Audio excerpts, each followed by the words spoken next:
Start. This petition has been filed by invoking the provisions of Section 7 Insolvency and Bankruptcy Code 2016, hereinafter called Code,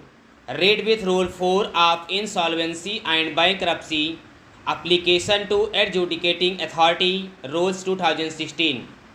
The present petition is filed before this adjudicating authority on the ground that the corporate debtor failed to make payment of a sum of rupees 1,32,025,753 and the financial creditor short resolution. The corporate debtor submitted in his written submissions that in Part 2 of Form 1, which is a statutory form prescribed under Rule 4 of the Insolvency and Bankruptcy application to adjudicating authority Rule 2016 and 3 number 6, the applicant has given detailed of Section 52 subclass 2 of the IBC 2016, which is applicable only to fast track insolvency resolution process under Chapter 4 of the IBC. The corporate debtor submits that the application is not filed under fast track insolvency resolution process. Hence, the particulars given in Part 2 at serial number 6 are not in conformity with the details required to be filed in Part 5 of Form 1, the total amount of debt granted and date of disbursement are given. The applicant has included interest amounting to rupees 27,05,753 based on order dated 9/1/2019, passed by Honorable Bombay High Court in Summary Suit number 714 of 2018. However, the applicant claims that it is a financial creditor, hence it has to satisfy necessary ingredients as prescribed in IBC 2016, that is, the applicant is a financial creditor under Section 5 Class 7 and the amount advanced by him is a financial debt under Section 5 Class 7. However, the applicant's claim is based on a decree passed by the Honorable Bombay High Court, whereas the Honorable Bombay High Court has allowed interest at the rate of 12% per annum as an appropriate compensation, which is normally allowed in recovery civil suits. Thus, it is abundantly clear that there was no stipulation for payment of interest on the amount advanced by the applicant to the corporate debtor company.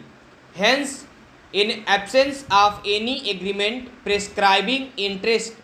to be paid by the corporate debtor on the amount advanced by the financial creditor, such advance does not become a financial debt under Section 5 Class 8 Clause A of the IBC 2016. The corporate debtor further submitted that in absence of any stipulation for payment of interest, the corporate debtor has not paid any interest on the amount advanced by the financial creditor to the corporate debtor. The corporate debtor therefore submitted that the financial debtor's claim is based on the order passed by the Honorable Bombay High Court. The applicant therefore miserably failed to establish that it is a financial creditor under Section 5 Clause 7 and the amount advanced by the financial creditor is a financial debt under any of the subclauses A to I of Section 5 Clause 8 of the IBC 2016. The corporate debtor further says that submitted in absence of satisfaction of necessary ingredient to claim as a financial debt, the applicant has to establish that the amount advanced by it had time value of money to fulfill the condition as prescribed in clause 5 subclause 8 clause A of the IBC 2016, or the applicant has to establish that the amount advanced by the corporate debtor had a commercial effect to satisfy the condition prescribed under section 5 clause 8 subclause F of the IBC 2016, that this bench hereby prohibits the institution of suits or continuation of pending suits or proceedings against the corporate debtor, including execution of any judgment, decree or order in any court of law,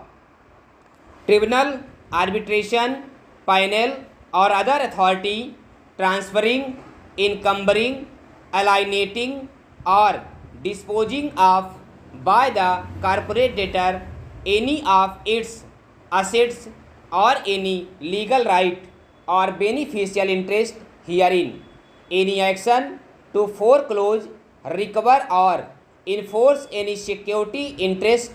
created by the corporate debtor in respect of its property, including any action under the securitization and reconstruction of financial assets and enforcement of security interest Act 2002, the recovery of any property by an owner or lessor where such property is occupied by or in the possession of the corporate debtor, that the supply of essential goods or services to the corporate debtor is continuing shall not be terminated or suspended or interrupted during moratorium period, that the provisions of subsection 1 of section 14 shall not apply to such transactions as may be notified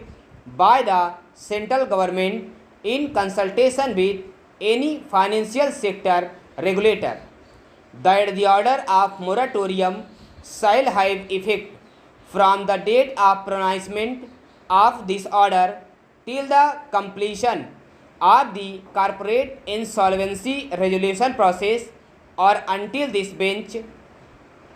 approves the resolution plan under subsection 1 of section 31 or passes an order for liquidation of corporate debtor under section 33 as the case may be.